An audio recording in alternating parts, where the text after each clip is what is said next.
Are you tired of wiggly lines? Try rulers.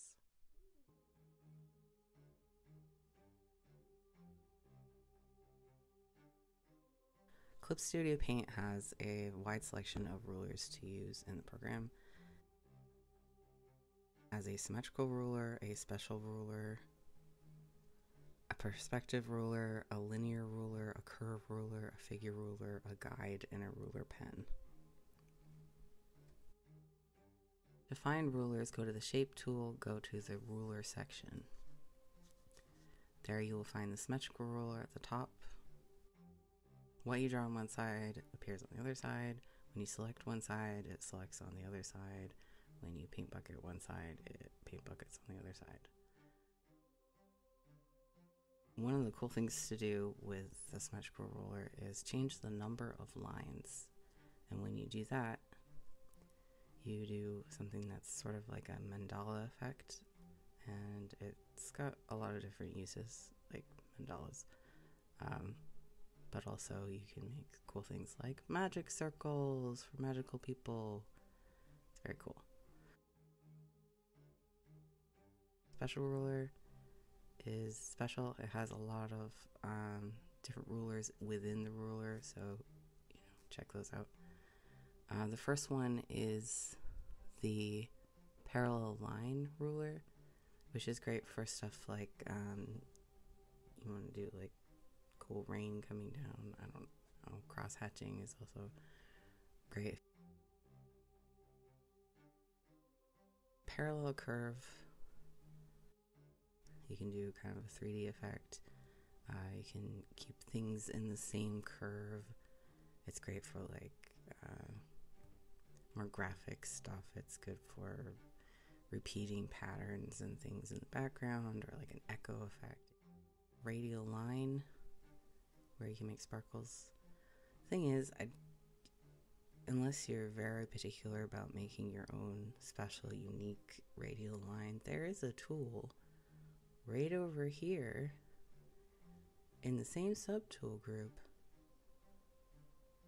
that has sparkles and scattered radial lines and stuff like that. Radial Curve, I don't know. I don't know. Concentric Circle, which is actually very useful for, again, graphic kind of stuff, drawing little bunnies in the middle of multiple circles. What it does is it will create a circle in the same area that you've put your first circle, and you just go forever. Guide is useful if you want to make your own perspective tool. It's great for measuring if you don't want to use the in-program ruler, which is pretty useful. The problem with Guide is that it does not always follow the lines like it's supposed to. After Special Ruler, there's Perspective Ruler, which is probably one of the most useful rulers in this program. Once you add the horizon line and the vanishing point, you can add guidelines. These are a little bit better at behaving than the regular guidelines. It helps you see where things are going to go. Next ruler is the linear ruler. This is great for when you need to draw lines, and instead of using, say, a line tool, you get the same width all around. You can do a weighted line.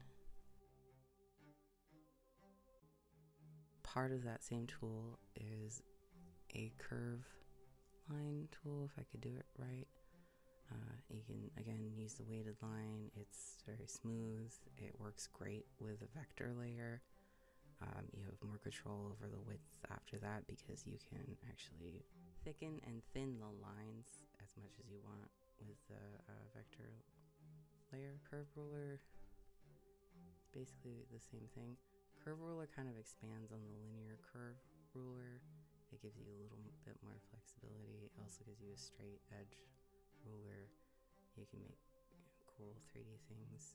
At this point, you can start combining rulers and do really cool effects like that with the Parallel Line ruler. The next ruler is the Figure Ruler. This ruler is, your basic stuff: circle, square, hexagon. You can make an orange gemstone. Guide is an option on the main ruler menu as well as the special ruler menu.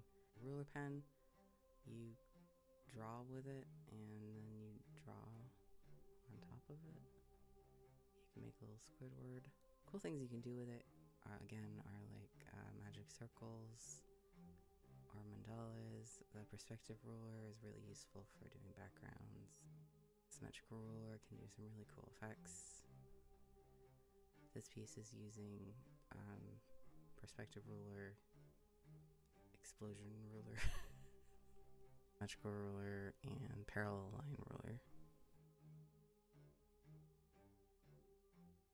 Thank you for watching,